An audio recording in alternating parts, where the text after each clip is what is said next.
ගෙදරට ගියාම අපේ දන් ඇතිවෙන්න කිරි බීලාද කියන එක අපිටම බලා ගන්න පුළුවන් පුංචි දේවල් ටිකක් තියෙනවා. එයා පාස් කරන මුත්‍රා ප්‍රමාණයෙන් අපිට ඒක ඉතාමත් හොඳ තක්සේරුවක් ලබා ගන්න පුළුවන්.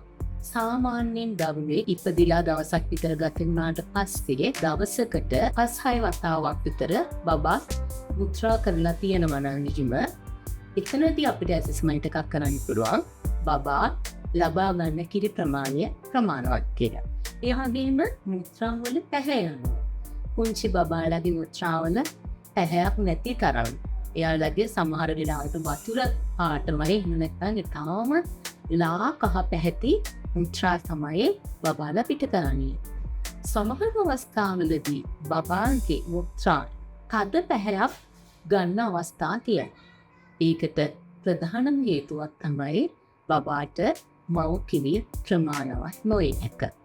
එතකොට ඒ වගේ අවස්ථාවකදී අම්මා කරන්න ඕනේ වැඩියෙන් මව් කිරි දෙන්න උත්සාහ කරන්නේ. අපි මව් කිරි දුන්නට හරි ඇටැච්මන්ට් එකක් නැත්නම් ඒ අපි දෙන කාලය වැදගත් වෙන්නේ නැහැ.